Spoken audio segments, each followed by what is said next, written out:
Hello नमस्ते सबैजनालाई। र आज चाहिँ मह काट्न लागिरहेको छु है। हुन त कार्तिकमा काट्नुपर्ने हो मह चाहिँ, तर पनि अब नभएको कारणले गर्दाखेरि काटेको थिइनँ है। अहिले चाहिँ अलिक जाडो पनि चढिरहेछ, तर आज चाहिँ दिन अलिक राम्रो भएको कारणले गर्दा चाहिँ आज काट्नु पऱ्यो भनेर हेर्दैछु है। र तपाईँलाई पनि देखाउने छु। र यो चाहिँ एकदम क्विनलेस मौरी थियो है, तर पनि मैले यसमा चाहिँ अर्कोको कोलोनीबाट चाहिँ यसमा चाहिँ रानीको जुन कोष हुन्छ त्यो दिएको थियो है। र एकदम अहिले चाहिँ राम्रो भएको रहेछ, तपाईँले देख्न सक्नुहुन्छ यहाँनिर एकदम महहरू पनि लगाएको रहेछ है। र यो चाहिँ मैले अर्कोबाट चाहिँ रानीको कोष हुन्छ जुन चाहिँ, त्यो चाहिँ मैले यसमा लगाइदिएको थिएँ है। र यो चाहिँ अब अस्ति कुइन नहुँदाखेरि चाहिँ एकदम कामै गरेको थिएन है। र कार्तिककै टाइममा चाहिँ मैले जुन कुइनहरू बनाएको थियो अर्कोको डुडको मौरीले, र त्यसको निकालेर चाहिँ यहाँ देख्छु अहिले चाहिँ एकदम राम्रो मह लगाएको रहेछ, सिल प्याक गरिसकेको छ, तपाईँहरूले देख्न सक्नुहुन्छ है। र अब चाहिँ म काट्ने छु। र अहिले भने चाहिँ मैले एक फ्रेम शाखा चाहिँ निकालिसकेँ, तपाईँले देख्न सक्छ। यहाँ चाहिँ मह छ, यहाँ चाहिँ लार्भा छ। यो चाहिँ मेरो ब्रुड च्याम्बर मात्रै भएको कारणले गर्दाखेरि है सुपर चलाएको छुइनँ है। सुपर नलगाएको कारणले गर्दाखेरि चाहिँ बच्चा पनि यसमै छ र मह पनि यसमै छ है, तपाईँले देख्न सक्नुहुन्छ। र यो मह भएको चाहिँ निकाल्नुपर्ने हुन्छ है, र बच्चाहरू चाहिँ यहीँ राखिदिनु पर्ने हुन्छ है। यो चाहिँ एकदम सिल प्याक गरिसकेको मह छ, यसलाई चाहिँ निकाल्नुपर्छ है।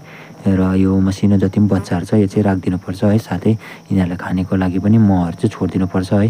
र एकदम छुट्याउँदै काट्नु पऱ्यो है, अलिकति जोगाउनु पनि पर्छ। र अब चाहिँ काट्न लागिरहेको छु। र अहिले भने चाहिँ मैले फर्स्ट बोनी चाहिँ गरेँ भनौँ न, एक पिस चाहिँ निकालिसकेँ। देख्न सक्नुहुन्छ कस्तो मजाले चाहिँ लगाएको रहेछ क्या। अस्तिसम्म चाहिँ त्यो जुन कुइनलेस हुँदाखेरि चाहिँ कामै गरेको थिएन कि, तर अहिले चाहिँ एकदम जब कुइन लगाएँ तब चाहिँ यस्तो दामी काम गरेको छ। म पनि मजाले लगाएको रहेछ, तपाईँले देख्न सक्नुहुन्छ है। र अहिले भने चाहिँ मैले परको काटिसकेर यो काट्न लागिरहेको छु है। यसकै मैले कुइन चाहिँ त्यो अघि फर्स्ट काटेकोलाई दिएको है। र यसमा पनि हेरौँ कस्तो लगाएको छ है। र यसको पनि मैले चाहिँ कुइन चाहिँ झिकेर चाहिँ त्यसमा दिएको थिएँ, र यसमा पनि मजाले लगाएको रहेछ, देख्न सक्नुहुन्छ तपाईँले एकदम। यसमा पनि मजाले लगाएको रहेछ है। र काट्नु नभएकोले गर्दाखेरि चाहिँ एकदम अस्ति काट्नुपर्ने हो, तर पनि अलिक चाखाहरू चाहिँ यिनीहरूले खाइसकेछ है। तर पनि केही छैन, आज यसो दिन राम्रो भएको कारण चाहिँ काट्नु लागि निकाल्दैछु है। र तपाईँले पनि हेर्दै गर्नुहोस्। र यसको रानी चाहिँ मैले निकालेर दिएको थिएँ है। र साथै यसको चाहिँ मैले डिभाइड पनि गरेको छु है। र यसको चाहिँ अस्ति मैले घार पनि छुट्याइदिएको थिएँ है। र दुईवटा यसको कोलोनीबाट चाहिँ मैले दुईवटा कोलोनी बनाइसकेको छु है। र तपाईँलाई त्यो पनि म बादमा देखाउने छु। र यहाँ देख्न सक्नुहुन्छ यस्तो दामी लगाएको रहेछ क्या। हेर्नुहोस् न साथीहरू, एउटै फ्रेममा 3 खाप गरेर चाखा लगाइदिएको रहेछ है, यस्तो दामी लगाएको छ।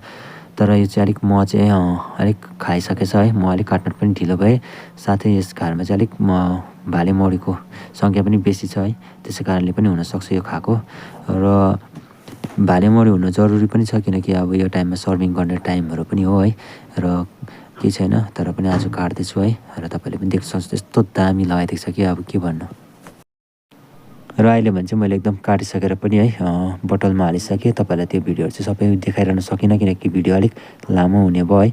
र त्यसै कारणले मैले यो चाहिँ सबै भिडियोहरू चाहिँ तपाईँलाई देखाउन सकिनँ। यो देख्न सक्नुहुन्छ 4 बोतल आधी चाहिँ आयो है।